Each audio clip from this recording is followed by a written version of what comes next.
The future of space is democratized, it's accessible for anyone that wants to partake and do business or do research there. Across the world for the last 10 years we've been seeing the acceleration of something that's often called Space 4.0 or New Space, which is where you see the major actors in space no longer only being superpowers that traditionally have been dominating that space.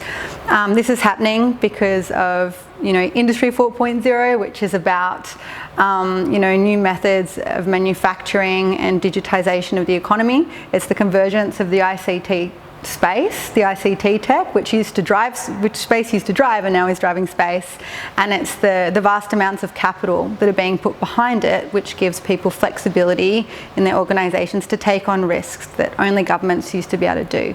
So what we're going to see through that is an increasingly industrialised place in space, people delivering services in space, owning assets, and an explosion in the kind of activities that can occur. Around the world we're seeing a greater dependence on data.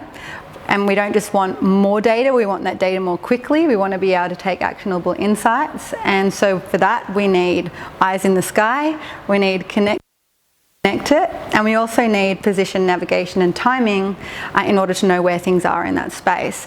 And all of that requires more space assets, and it needs space assets to be put up there securely and safely and accessible to as many people and organisations as we can. And what that creates is a marketplace for in-space applications and services. So you can see things happening that should emerge, like on-orbit servicing, on-orbit assembly, on-orbit manufacture, and increasingly in order to be able to be scalable, we'll see things operated more autonomously and managed as a big complex system with appropriate levels of automation at the edge.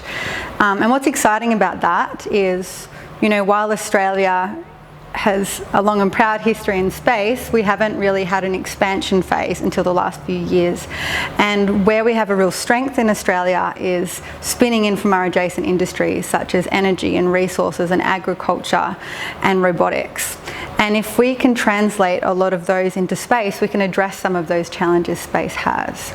So if we focus on the niches here, Australia has the opportunity to be a major player on the world stage.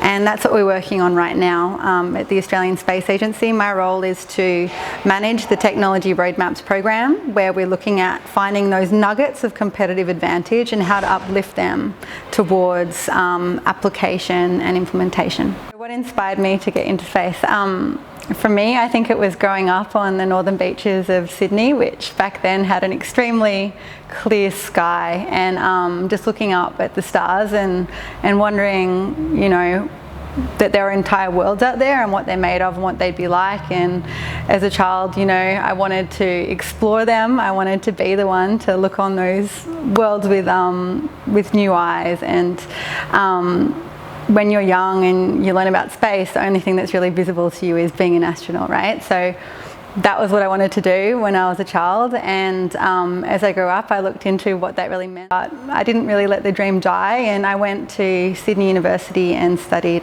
aeronautical space engineering, and during my time there went overseas to do some student camps and programs in Europe, and learnt that there's a whole world out there, not just in the US but across the world, where you can partake in space activities.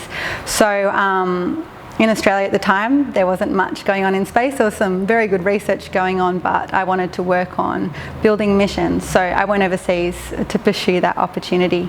And during that time was lucky enough to get internships in different countries. I lived across 6 countries and really explored all the different technical parts of space to figure out what it was that I really liked doing. So I think I was naive enough and pig-headed enough to not give up when things got a bit tough. It's a hard slog to study engineering and science, but getting through it, you can then apply those skills to so many challenges. So while the really visible astronaut exploration science stuff is what got me into space, I wanted to answer some of those big questions. I think what's kept me in it is the interesting technical challenges that you get to take on day to day, and that's evolved also into, you know, the business challenges and business models that you can use to apply those. And more we can see around the world that space can be used to solve some of our society's grand challenges. You know, if you look at the UN Sustainable Development Goals, space has a part to play in all of those, in addition to the traditional applications of it. The Artemis program, Through the Moon to Mars initiative at the Space Agency. So in 2025, 2026, we'll be launching an Australian organisation's satellite or a space system to the moon. And that's very special. Young women wanting to get into space, go for it. You won't regret it if you're really motivated by space, because it's a long road to get there. But it's worth the journey, it's worth the slog, it's worth the late nights at uni and applying 100 times to different jobs. As a woman in space, you can't be the grey man.